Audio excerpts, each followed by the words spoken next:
First off, Chief, thank you so much for having me, and it goes without saying, but we're all so sorry Thank you. for what happened.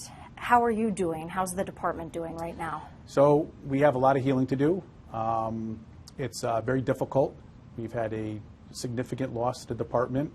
So we have, it's going to be an uphill battle for sure. And we're still in the very early stages of it. The event happened, and then we put our two heroes to rest on Friday, and we have a journey. And so we're gonna get through it together. But thank you for asking. Absolutely.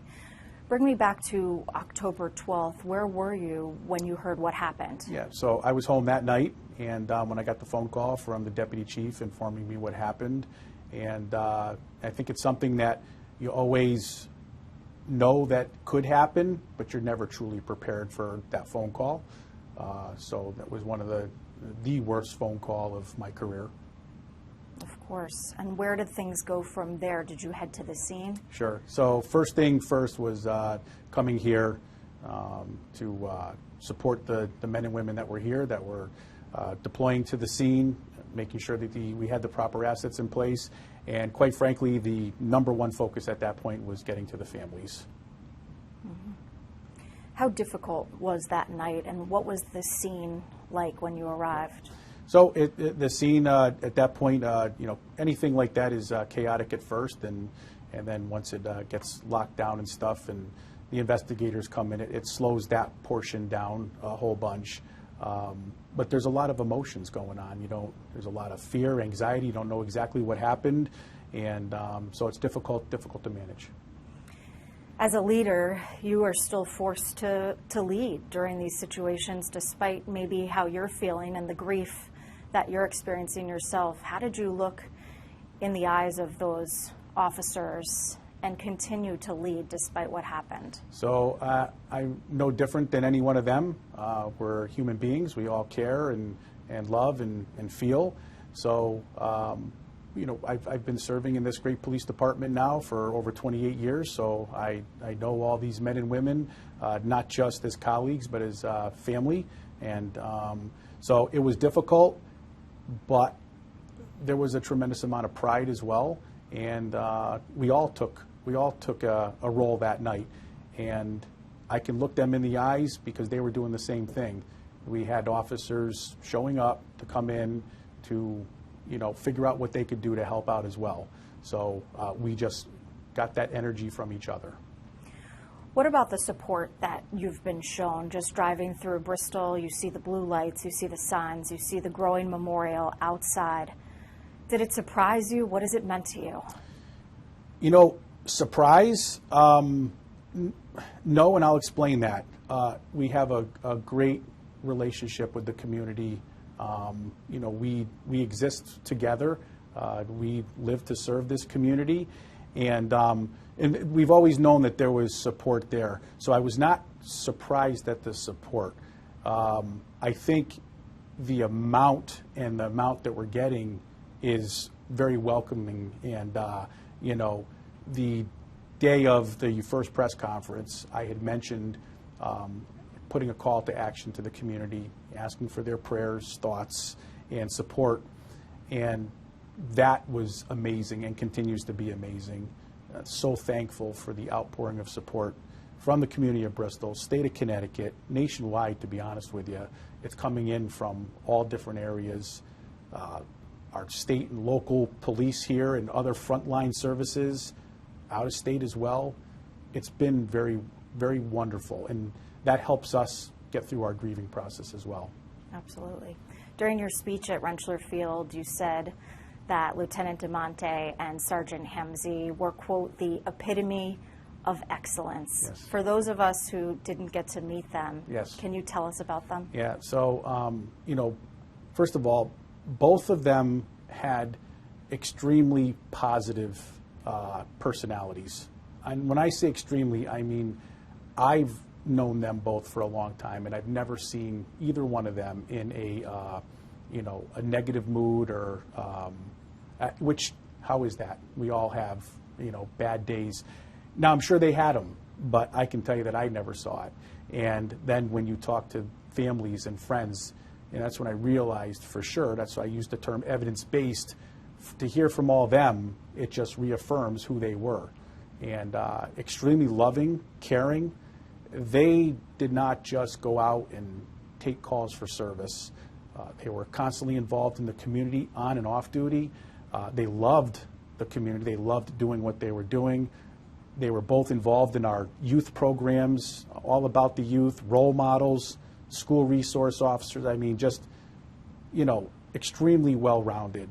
And I think that love and support that we're getting from our community is directly correlated to the love and support that they gave this community. It's coming right back, you know, and two incredible young men with the world at their fingertips. And let's talk about another incredible person, Officer Ayuda. What he did that night after looking at the Inspector General's video, nothing short of heroic. What did you think when you watched that video? So I've been in this profession for a long time, and I thought exactly what you thought. The level of, you know, for him to commit to what he committed to and the way he went about it, just absolute professionalism all the way through under such horrific circumstances.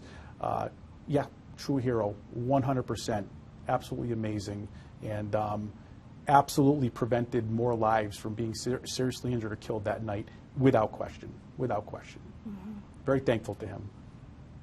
When is he expected to come back, and how is he doing? So, you know, we don't know for sure, but he's doing very well. Thank goodness he's recovering from his injury, and just because of the type of person he is, he's just built around resolve. I think you saw it that night. Mm-hmm. When you look at the definition of resolve, it was right there. And that's how he is in his personal life. So I think we're going to have to probably slow him down a little bit, because I know if he had it his way, that he'd be right here, standing here right now. So I think it's going to be a quick turnaround, but we need to make sure that he's not only physically but mentally well as well to come back. There's so much healing still to happen. This is only 2 weeks ago that this tragedy happened. Yeah. How does the department heal and move forward after such an immeasurable loss? Yeah, so there is no playbook for this stuff. I think people certainly have ideas, thoughts, and you truly don't know till you're going through it.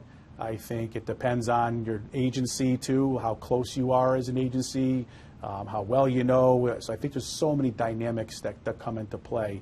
But the only way is we do it together. You know, we cannot do it alone. We do it with each other by supporting each other, and from support from outside services such as peer support. You know, mental health and officer wellness is number one. So we're relying on peer support groups. We're relying on physicians. Whatever we need, our you know, employee assistance program. Nothing is off the table to make sure that all the men and women here, every one of them. This is not just police. We have civilian personnel as well that worked very closely with these individuals, just rocked us. And together we're going to make sure that we get through this together. So that's just, together's the word, you know. And lastly, what do the families of these fallen officers need? Because there's a long road ahead. Yeah. What would you tell the public? So, first of all, it'd be wrong of me to speak on behalf of the families, right? So I can only tell you what I believe from knowing them, and it's just the constant love and support. And I think what's really important for them is that everybody truly knows how much both of them loved being police officers, and how much both of them loved being Bristol police officers and serving the community of Bristol. That's what they talked about all the time. And I believe Mr. Hemsey said it best when he said, if that's who they're known by as Alex's parents, you know, then that's great enough for them. They loved their kids. The spouses, the family, very close. I mean, they're two great men, great husbands, father, sons, just remarkable. And I think that's what the families would like everybody to know, is just how remarkable they were, and just that constant love, support, prayers, very helpful. And as you get new recruits and new people on the force, how do you want Sergeant Hemsey and Lieutenant Demonte to be remembered? Yeah, well, they're going to be absolutely their exceptionalism, and that's who we strive to be right there. So both of them have set the bar extremely high, and now we're going to have to meet their challenge. So 100% they're role models for us.